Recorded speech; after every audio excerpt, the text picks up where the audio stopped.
and gentlemen, good day and welcome to the Q2 FY24 earnings conference call of Steel Authority of India, hosted by Nuvama Wealth Management. As a reminder, all participant lines will be in the listen-only mode, and there will be an opportunity for you to ask questions after the presentation concludes. Should you need assistance during the conference call, please signal an operator by pressing star, then 0 on your touchtone phone. Please note this conference is being recorded. I now hand the conference over to Mr. Ashish Kejriwal from Nuvama Wealth Management. Thank you and over to you. Thank you, Yashashri.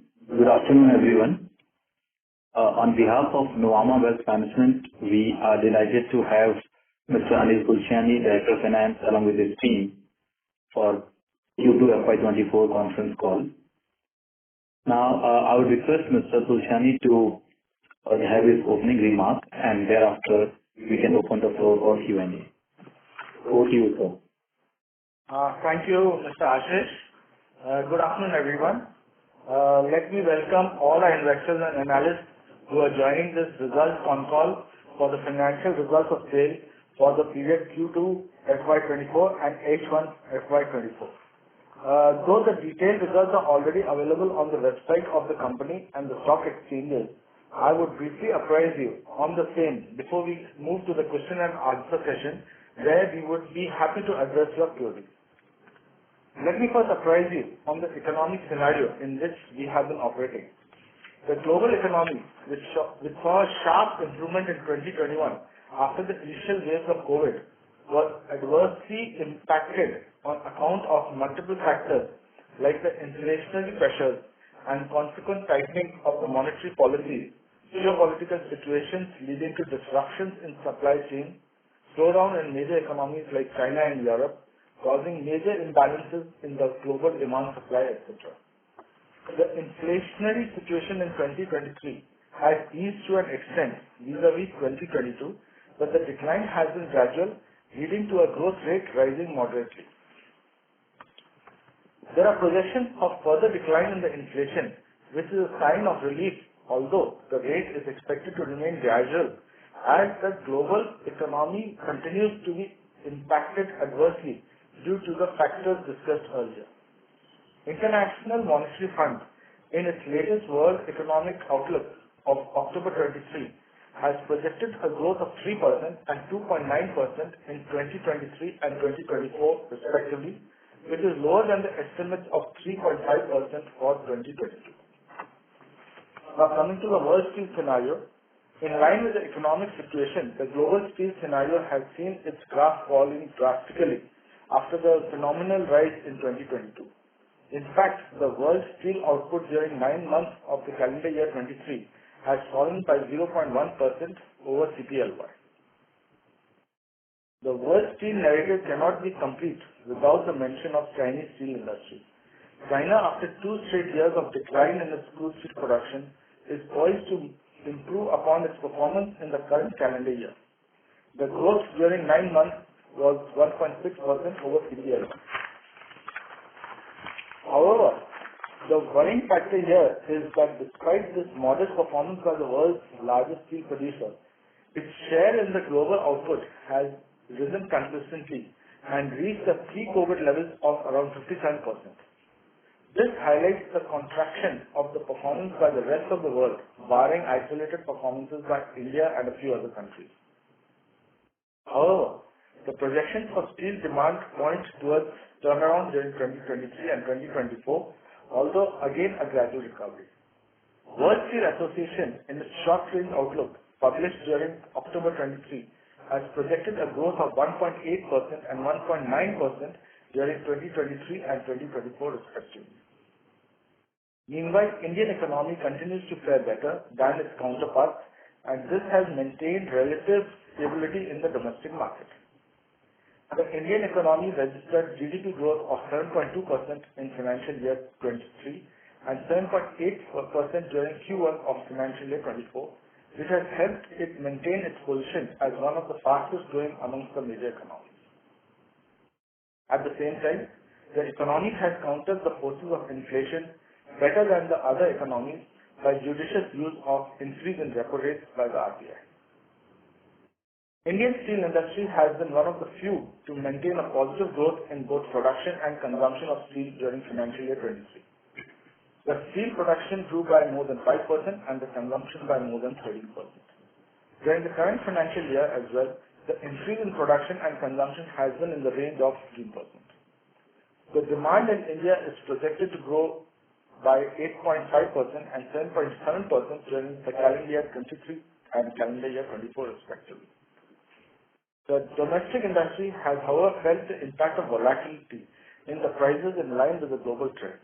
The coking coal prices, which had cooled in Q1 of financial year 24, are currently hovering in the range of $300 per ton for hard coking coal and around $200 per ton for PCI. The prices of steel have also been operating in a narrow band due to pressures of imports of cheaper steel. Coming to the performance of the company, SAIL has registered its best ever second quarter physical performance during Q2 financial year 24. The performance during the first half has also grown accordingly. Crude steel production during Q2 stood at 4.8 million tons as against 4.3 million tons in CPLY, a growth of 12%. Crude steel during H1 stood at 9.5 million tons as against 8.6 million tons in CPLY, a growth of 10%. Saleable steel production during Q2 stood at 4.8 million tons as against 4.1 million tons in CPLY, a growth of 17%. Saleable steel production during H1 stood at 9.2 million tons as against 8.2 million tons in CPLY, a growth of more than 12%. Sales volume during Q2 stood at 4.8 million tons as against 4.2 MT in CPLY, a growth of more than 13%. Sales volume during H1 stood at 8.7 million tons as against 7.0 million tons in CPLY, a growth of more than 17%. Domestic sales during Q2 stood at 4.7 million tons as against 4.1 million tons in CPLY, a growth of more than 14%. The exports, however, declined to 0.07 million tons from 0.11 million tons in CPLY. Domestic sales during H1 grew by around 19% to reach 8.4 million tons. On the financial front, the company registered a growth 13% over CPLY in the sales turnover to stand at 29,560 crore during Q2 financial year 24, which is again the best ever Q2. The sales for H1 also are the highest recorded in any H1 ever. The improvement in the turnover was aided by the benefit of rail price revision for financial year 22 of about 1,750 crore, which was long overdue. There was consequent improvement in the profitability as the company turned back into black during Q2 financial year 24 compared to the loss during CPLY. The profit before and after tax during the quarter stood at 1696 crore and rupees 1241 crore respectively. H1 profit registered an improvement of more than 250% over CPLY despite taking the hit on account of liability under Vivad Se Vishwas Scheme 2 of rupees 415 crore. PBT and PAT during H1 stood at 1898 crore and rupees 1390 crore compared to rupees 523 crore and rupees 391 crore respectively in CPLY. In the area of operational efficiency, the company has been making steady progress for reducing coal coke consumption, increasing the usage of CDI, bringing down the specific energy consumption, and improving BF productivity. Continuing with the drive towards improving the product mix, the proportion of semis in saleable steel stood at less than 15%. By engaging conversion services in and around the plant demand sector, the percentage share of semis in sales has been even lower at 8%. As a responsible corporate, we have been taking several measures for environment conservation over the years. Drives like zero liquid discharge, eco-restoration of areas, regions around the plants, mines, plantation of trees and saplings, use of alternate sources of energy like hydropower and solar power, etc. will continue as we move towards sustainable and green steel. The company has been engaged in numerous CSR activities across the country and primarily in the vicinity of our plants and units. The activities are undertaken in conformity with the Companies Act as well as the PET guidelines. Going forward, the challenges from higher coking coal price during Q3 prevail, but gauging the current price trend, the cost should come down in Q4 financial year 24. With the outlook positive for a sustained growth in domestic consumption, we are hopeful of realization and consequently the margin will improve for the company in the quarters to come. Further, we are also expecting the benefit of revision in the provision price of rails by the Indian Railways for the current supplies. This will add straight to the top line as well as the bottom line of the company. With these words, I hand it back to Mr. Kejriwal for opening the Q&A session. I'm sure you all have a lot of queries on the performance. Thank you. Thank you very much. We will now begin the question and answer session. Anyone who wishes to ask a question may press star and 1 on their touchtone telephone. If you wish to remove yourself from the question queue, you may press star and 2. Participants are requested to use handsets while asking a question. Ladies and gentlemen, we will wait for a moment while the question queue assembles.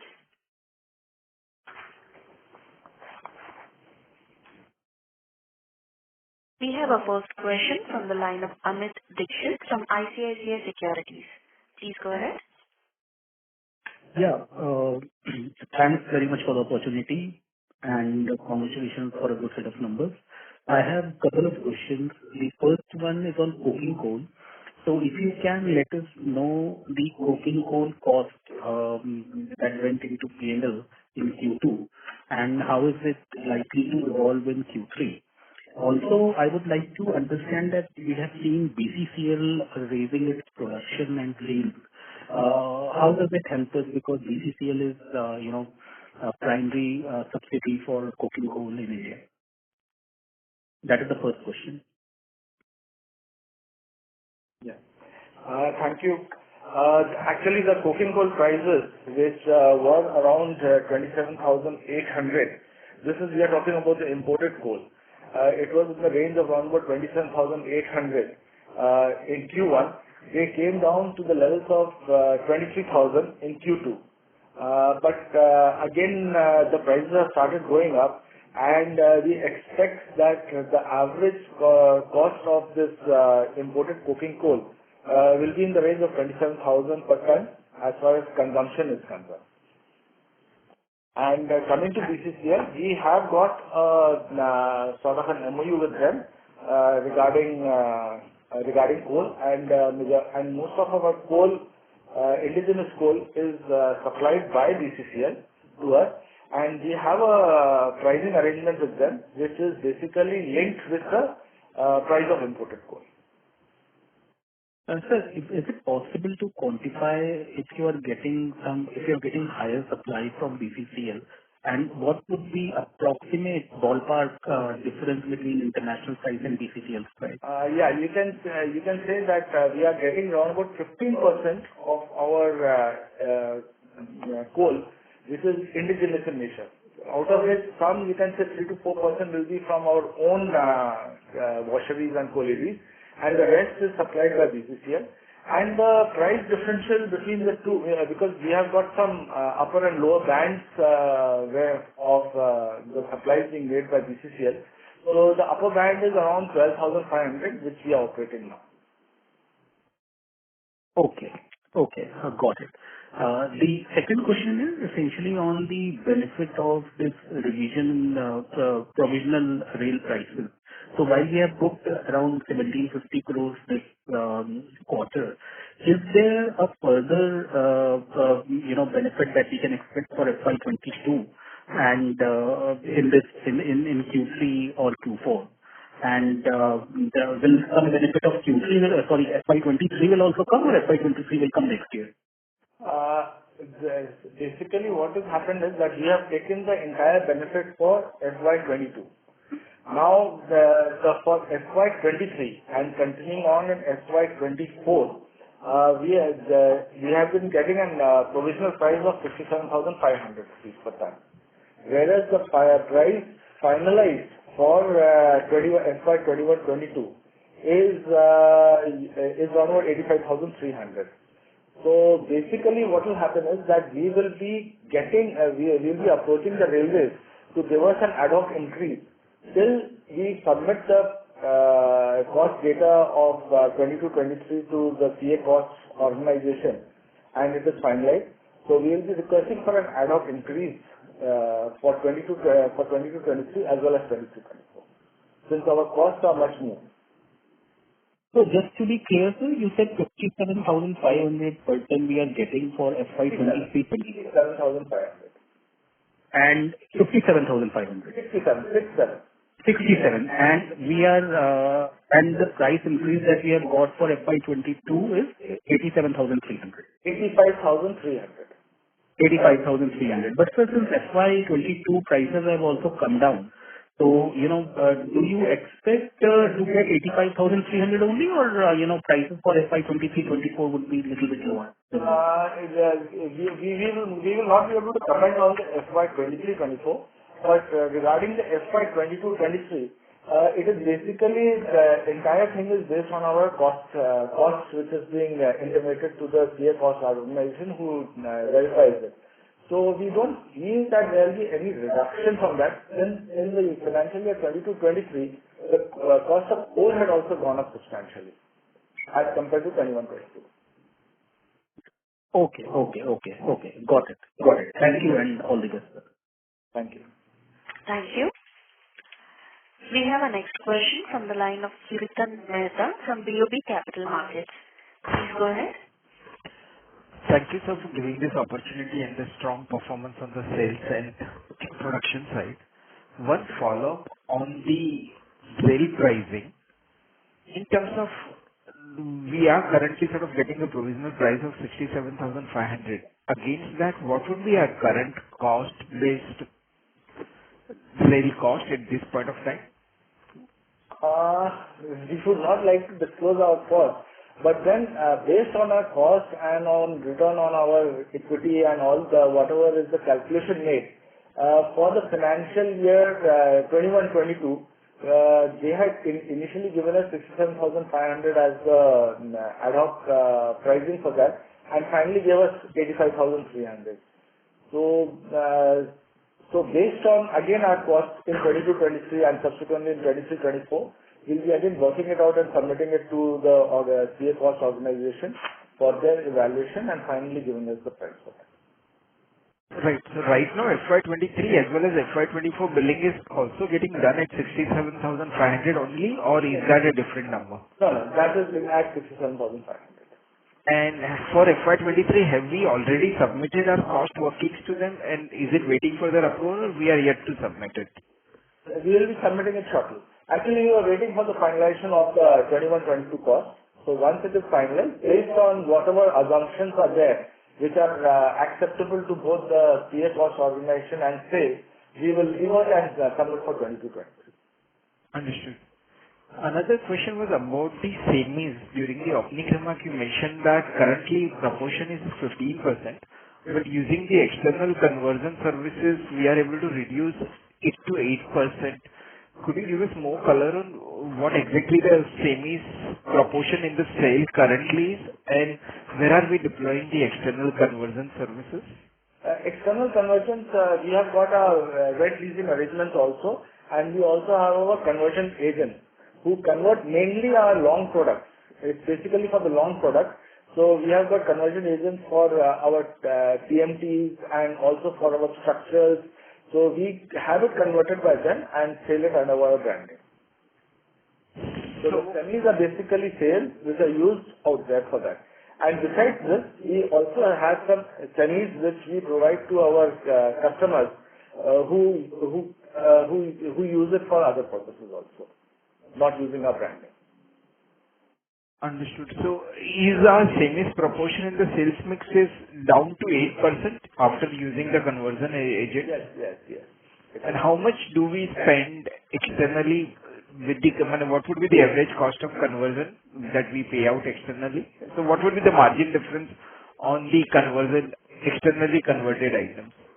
See, it's basically what is happening is that we have our cost for the semis which we have got. And we have our contracts with our conversion agents, which are finalized based on a proper tendering process. And then again, whatever we go and sell in the market, it is based on whatever is the prevailing market rate for those particular products. So the margins are always there in that. Understood. Just one more follow-up question was on our universal section mill and the mid-structural section mill that we have been operating. What would be the utilization rates on those mills at this point of time? They've improved a lot. Actually, we have planned for more than 6 lakh tons from the medium structural mill, and even a similar quantity from the universal structural mills also. Means the growth of production from these mills has been, you can say, phenomenal in the last 2 to 3 years. The exact figures I can just give it to you offline if you want it later on. Sure, sir. So, which is the plant where, as of now, what we are not seeing is the corresponding improvement coming into the respective plant profit level. So is it primarily because of the higher coking coal cost that we are facing? Because of that, this is not visible into the plant profit levels? Yeah, it is basically on 2 counts. Though, as I have mentioned to you, in the second quarter, the price of imported coal has come down by around about 5,000 rupees. Okay. But then the NSR fall has also been quite a large quantum. Because the NSR dip which was there in Q2 as compared to Q1 has been around, you can say, 3,000 rupees. Okay. Right. And one more question, if I may add, would you be able to give us a color on the current sort of the flat and long product realization? And how does they compare with the QT averages that we have realized? Yeah, actually the differential is in the range of 3,000 to 4,000 rupees. The flat being higher than the long. This is the current differential, and how was it during the Q2? When I'm talking about, actually in the Q2, it was the flat was in the range of 55,000 as compared to 51,000 of long. And if you take for Q1, again 57,500, it was around 54,500. Right, sir. And would you be able to indicate the current pricing levels as well? Current pricing actually in the average of the month of October was 56,000, around 56,000, in which the long was 54,000 and again the flat was 57,000. Thank you, sir. Thanks for this clarification. Thank you. Ladies and gentlemen, to ask a question, please press star and 1 on your phone now. We have our next question from the line of Rajesh Mazumdar from B&K Securities. Please go ahead. Yeah, good afternoon, sir. Thanks for the opportunity. Sir, I had actually a question on your overall debt and CapEx. It seems that the cash flow from operations has improved substantially this first half, but there will be no debt reduction, and the CapEx rate is still very high. So what is going on in terms of our debt plans, and we are still doing a significantly high rate of CapEx despite all our major expansion program coming to an end. So what is going to be our long-term plan in terms of steel production, CapEx, and debt? If you could give us some light on that. The CapEx during the first half was in the range of 2,000 odd crores, 2,100 you can say. And for the year 23-24, we are likely to end up with a capex of around 5,500 crores, which will be more or less in line with the capex which was there in 22-23.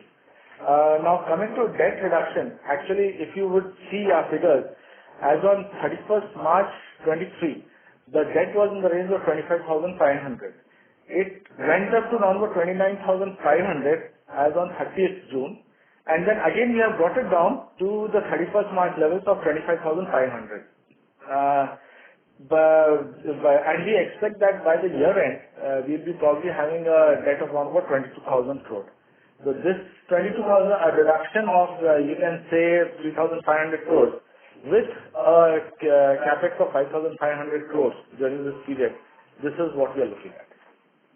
And this is despite the coking coal price increase this quarter, which you already mentioned, right? Yeah. This is including that. And sir, how much of our CapEx is maintenance CapEx and how much of it is growth CapEx? And what is the guideline for that? At the moment, the growth CapEx is quite minimal. It is mainly the maintenance CapEx.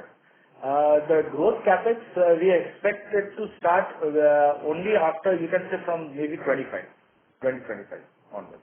So will we increase our CapEx significantly in FY25, including the growth CapEx in that year? No, not much. Because see, I'm not talking about 24-25. I'm talking about 25-26, where there will be some payment outflows for the design engineering part. You can say of the first modernization which is going to come up, that is for IST. We will be having the expenditures on these design engineering part of it and some supplies and some civil jobs and all. That will take place in 25-26. And subsequently, it will peak from 27-28 onwards. And a normal maintenance CapEx is what? 4,000, 5,000 crores, right? Between that range. It is that much. So from 26 onwards, our growth CapEx will pick up. Yes. It is what you're saying. So what is our estimate of cash flows, annual cash flows in that year that we are looking at in terms of full capacity, and what is the kind of annual cash flows we're looking at to fund that kind of growth CapEx? Yeah, it will be in the range because we are initiating investment in modernization and expansion of more than 1 lakh crore. So when it peaks in those particular years, it may be in the range of 25,000 crores in each year. This is our cash flows. Yeah, that is the cash flow. Okay.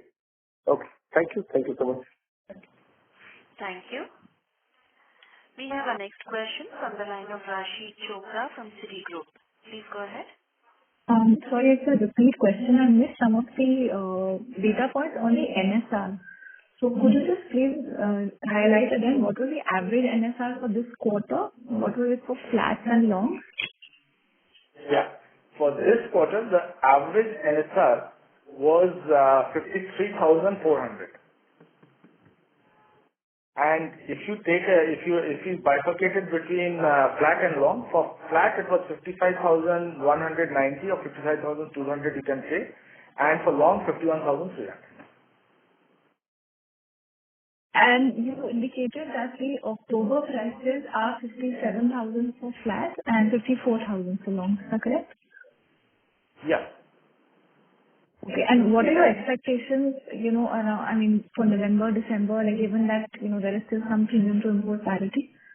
Actually, there is a lot of pressure of imports which are now coming up. So November, we are trying to at least, retain the prices whatever were there in the month of October. December, actually, we cannot predict the future. So we would like to say that December onwards, the infrastructure activities and all the building activities start picking up. So maybe we may get some sort of improvement in pricing during these 2 months, during the month of December. Okay. Thank you so much. Thank you. We have our next question from the line of Aditya Welekar from Axis Securities. Please go ahead. Yeah, thank you for the opportunity, sir. So if you can just reiterate our CapEx expansion plans and plant-wise, how we are currently, where we are in the state of approvals, and what will be the sequence of CapEx and start of expansion, when it will start from this fiscal year, and our internal threshold when we go for an expansion, what will be our internal threshold with respect to our debt management? So because we have seen in the past that in the expansion phase, the debt was the debt control is one of the area of concern. So from that perspective, when we go for the next phase of expansion, how we will look at capital allocation and our debt control? Yeah.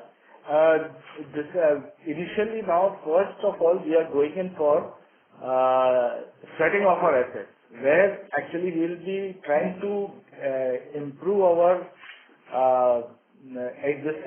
utilization of our existing assets by some minor investments. And then after that, we are going in for the greenfield expansion of ISCO steel plant. For that, we will be most probably coming to the board for its in-principle approval, maybe by the end of this quarter or maybe at the beginning of the next quarter. So we start with the expansion of ISCO steel plant, for which we'll get the approvals and then we'll go in for tendering. And subsequently, we are also going in for some brownfield expansions that will take place maybe in Durgapur steel plant and also to some extent in Bokaro steel. So these will also take place subsequently. So the expansion plans are such that we will be phasing it out over the next 3 to 4 years, so that we don't have that liquidity crisis which we had faced in the earlier expansion, where we had taken up 3 major expansions at ISCO, Bhilai and Rourkela at the same time. So that is the thing. And the other guidelines which we have finalized in our vision document of 2030 is that we will try to maintain a debt to equity ratio of 1:1. So all our calculations will basically depend on the debt equity ratio of 1:1. Understood, sir. That's helpful. Thank you. Thank you. We have our next question from the line of Vikas Singh from Phillip Capital. Please go ahead. Good afternoon, sir, and thank you for the opportunity. I just wanted to understand our net sellable capacity. We will peak out at 90 million tons, or there are some scope of squeezing out some more volumes? Yeah, that's what I was telling you about, that we'll be sweating our assets, since we'll be seeing wherever there's an opportunity to improve our production and means utilization of our equipment by some debottlenecking schemes and all that. We'll be taking that up within the next couple of years, so that we can get on. Something? Pardon? Can you quantify what could be the debottlenecking additional volume? Casters at Rourkela, then even at Bhilai, we are having the casters out there. So these will help because we have got certain extra facilities available, like a blast furnace, hot metal capacity is more. So we can actually use the blast furnaces more and get more steel produced through these steel making units. We can do that, and even we are also planning to go in for finished products. Like we are trying to set up a TMT bar mill at Durgapur steel plant also, and certain other finishing facilities also will be improving on their efficiencies to improve the finished product. So as of now, these are only plans, so no concrete action has been taken, and that's why you can't give us the quantity which could increase, right? The casters and all, they are already under implementation. Okay. So how much extra? Only thing is that TMT mill, what we are planning to set at Durgapur steel plant, that we will be going in for we'll be able to finalize that in the next few months. Sir, in casters, just a follow-up on casters, any quantity which you can peg at this much of extra can come out in terms of finished steel? In both the plants, it will be around 1 million ton each, so you can say 2 million ton. Understood, sir. So secondly, if I look at the slide number 20, our daily sales seems to be, increase on sequential basis quite sharply. So couldn't understand the specific reason for the same. Vikaji, there seems to be some error in that slide. We have already asked that to be corrected. The current proportion is, I'll just let you know. This would be around 14.6%. Same is. So incrementally everything comes down to the flat. Yeah. Understood. And just one more thing, can you just give us update on our mining assets, basically Goa, which we wanted to do a 10 million tons, and even now, can you just give us some update on the same? As far as Goa is concerned, we had gone in for a tender for appointment of NGO out there. but we have not been able to get a good response out there.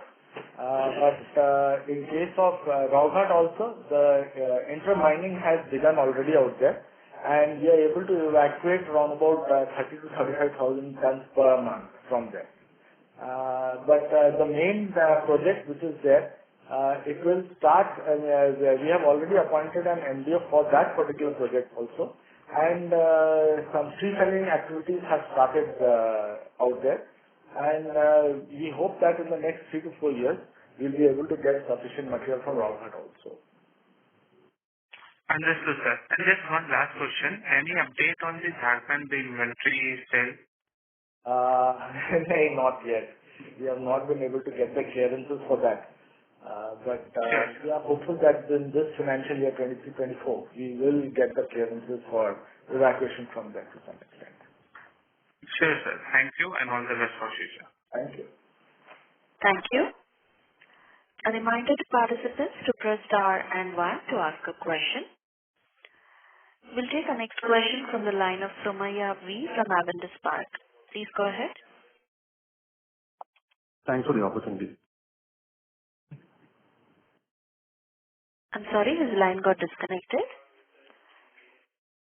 Ladies and gentlemen, to ask a question, please press star and 1 on your phone now.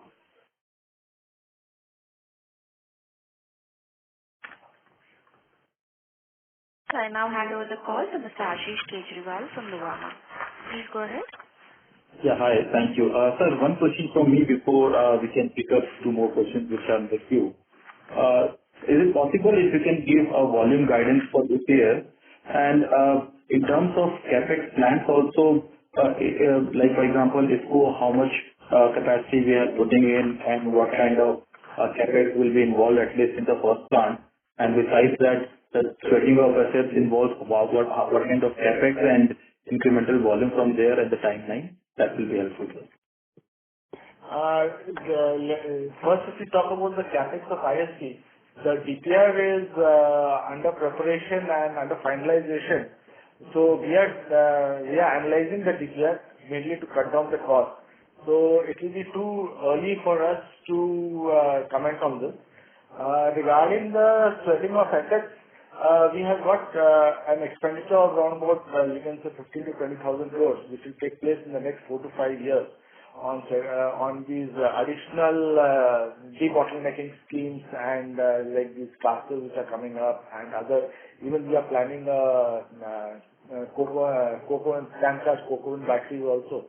So this will be there will be certain expenditure involved for these. So sir, when we are talking about 15 to 20,000 crores, how much additional steel volume can be generated from there? As I told you, it will be around 3.5 to 4 million tons. 3.5, you can say. Okay, and this will be in phases or it will come at one go in 2000? It will be in phases. It will gradually come over the next 3 years. And starting from FY25 or 26? From FY25, you can say. 24-25 there will be some facilities and then 25-26. Okay. And so this year's volume guidance, if you want to give? Volume guidance, I think 19 million tons. You are talking about sales volume? Sales volume. Production. Okay. Sales also should be in the same. Okay. Thank you, sir. I think we have a couple of more in queue. Yes. You can take it. We'll take a next question from the line of Somaya V from Avendus Spark. Please go ahead. Yeah, thanks for the opportunity, sir. So first question is on the domestic demand. Between first half of this financial year and currently what you're seeing, has demand kind of come off?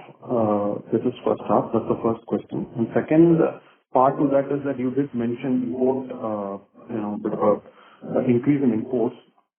This import parity pricing differential has been there for quite some time. What is changing now, which is adding a lot more pressure from the import side? Regarding the demand part of it, there is a very good demand as far as domestic is concerned.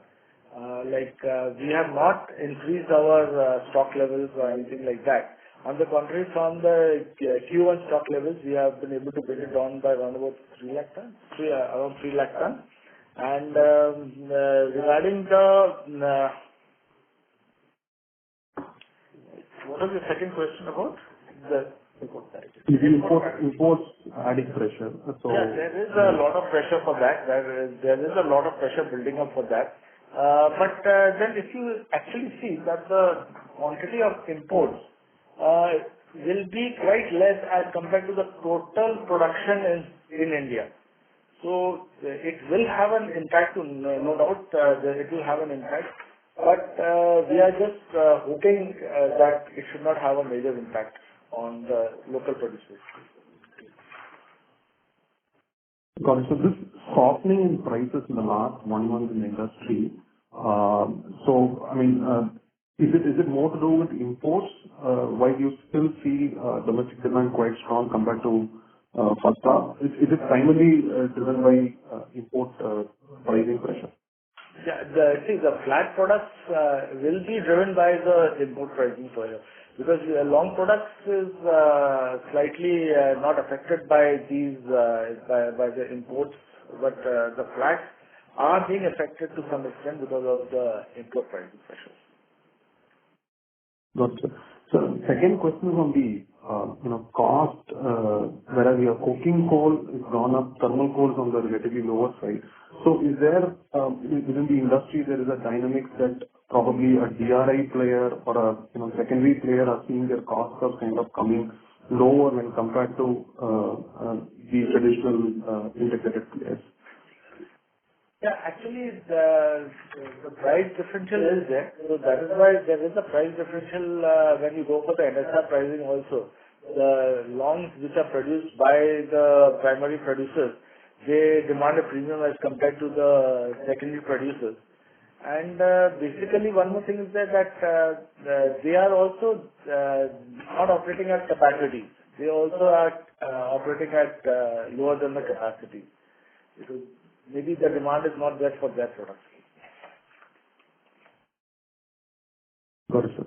So also with respect to this regulatory provision, so what was the original, the number that we have taken for FY21-22 vis-a-vis the number that we have got in per ton? And also what is the quantum for FY21-22? It was 67,500, which was the provisional pricing which we had taken earlier, and we got a pricing of around 85,300. And we had actually sold around about 0.92 million tons to the railways during 21-22. Got it. So one last question on the OpEx front. You did mention that coking coal during the quarter had come down 4,000 to 5,000 per ton. So, but when I see on OpEx per ton, the number is only marginally lower. Is there any other increase in OpEx that kind of offsets this full benefit? RM, sorry. Some marginal increase was there in the stores and spares expenditures and the expenditure on account of salaries and wages also. There was some increase. But otherwise, there is not much of an increase. Basically, if you see, though the volumes had gone up, but the net sales realization being lower, so it was because of that the profitability has not improved to the extent. But as far as salaries are concerned, they have gone up around about 280 odd crores. This is basically because we have taken in the first quarter some provisions were not considered since the profitability was not there. But with the improvement of profitability, some incentives and bonuses are to be given. So that has been considered for the entire half year during the period, and so also for the pension also, which was considered at a base of 3% and which we have now considered at a higher rate of 8%.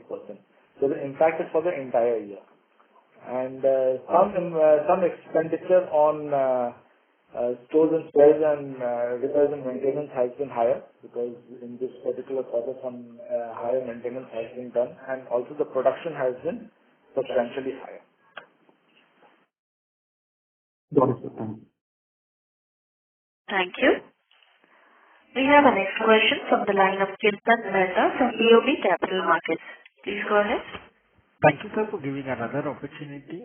In terms of you mentioned about two casters, one at Rourkela and the another one At I think at July. Would you be able to give a timeline or target date for starting this caster? And how would the ramp up of 1 million ton production would be then? Would it ramp up within 3 to 6 months or could it take longer there? July will come soon. Probably the benefits of that will start accruing from the year 24-25. Maybe initially at a capacity utilization of 60%, then it will gradually ramp up to 75 and 90% thereafter. And Rourkela will take 2 years. Right, sir. One more follow-up was on the sales and production level. You mentioned that production would be 1990 for this year and sales would be around that. But as we don't have much inventory in our system, would sales target for the year be lesser than that? No, if the production is 90 and we have 1 million ton of inventory, so we expect our sales also to be in the levels of around 90. You can say we can consider around about 18 to 18.5 million ton. Understood, sir. Last question on the run rate for the employees cost from here on. Is the Q2 numbers include basically some of the additional provisions for the Q1 as well? What should we take as a run rate going from here on a quarterly basis? Yeah, you can consider that for the entire year, the employees related expenses will be to the tune of around 12,000 crores. Fine, sir. Thank you. Thank you. We have our next question from the line of Pratim Roy from B&K Securities. Please go ahead. Yeah, thank you for the opportunity, sir. I have one question that you mentioned that the 2 million ton debottlenecking is possible and another 3 to 4 million ton is CapEx with extra capacity will come by next 3 to 4 years. So for FY25, you made a comment on that the 19 million ton production and 18.5 sales. So for FY25, 26, if you can put some ballpark number, how much sales guidance we can expect or any idea about that? Basically the casting in July will be stabilizing by that point of time. So we expect at least 1 million ton more from 25-26 onwards. And after that, Rourkela when it comes, so you can expect maybe from 26-27 onwards, another 1 million ton from there. Means for FY25, 1 million ton addition and then 25-26 on 1 million ton further addition. And this 3.5 to 4 million ton extra production. See, 24-25, we cannot have that because once the passes is there, it takes some time to stabilize and ramp up. So we will not be getting that much production from there. But once it is stabilized and realized, then in the year 25-26, we can get 1 million ton extra. Okay, then all over it will come from FY26, not 25. Okay, thank you. Thank you. As there are no further questions, I now hand over the call to Mr. Ashish Kejriwal for closing comments. Over to you. Thank you. And thank you everyone for attending the call. And special thanks to the management for their insightful remarks over the company as well as industry. So any closing remarks, sir, you want to give? Yeah, just one sentence that the company remains committed towards improving operational efficiencies, and with the market expected to be more benevolent in the coming quarters, I am hopeful that the good times await us and our investors. Thank you. Thank you. On behalf of Nuvama Wealth Management, that concludes this conference. Thank you for joining us, and you may now disconnect your lines.